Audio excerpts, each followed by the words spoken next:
السلام عليكم ورحمة الله وبركاته، ازيكم يا حبايب قلبي، اخباركم عاملين إيه؟ يا رب الكل يكون في افضل حال. مكملين في سلسلة الفيديوهات القصيرة اللي وعدنا حضراتكم بيها. هنكمل معانا سورة نوح اللي بدأناها. هنبدأ النهاردة من الآية 5. ربنا عز وجل بيقول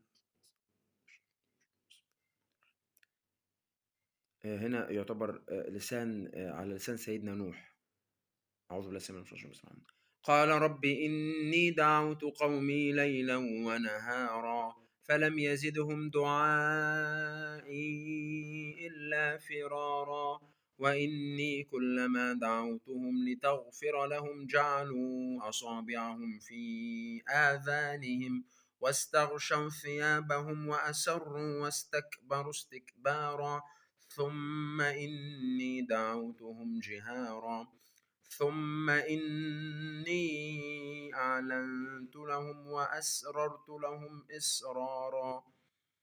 آيات جميلة جدا عن سيدنا نوح وهو بيخاطب قومه عشان يؤمنوا، بس هم كانوا طبعا بيعاندوا استكبار، ما كانوش بيسمعوا هذا الكلام، وده طبعا خطأ. ندخل في حلقة النهارده عشان دايما تجريش بينا.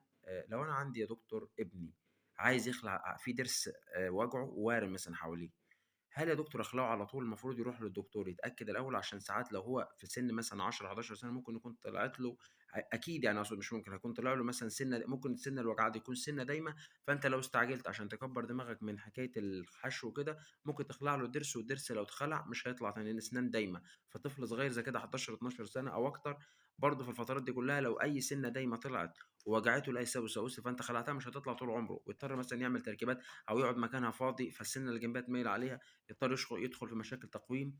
يبقى انت المفروض من الاول ايه، تخلي بالك من الجزئيه دي، بانك انت تروح تخلي الدكتور يكشف عليها، عشان الدكتور هو اللي هيحدد اذا كانت السنه اللي وجعها دي دايمه ولا سنه لبنيه كده كده هتخليها. اشوفكم الحلقه الجايه، والسلام عليكم ورحمه الله وبركاته.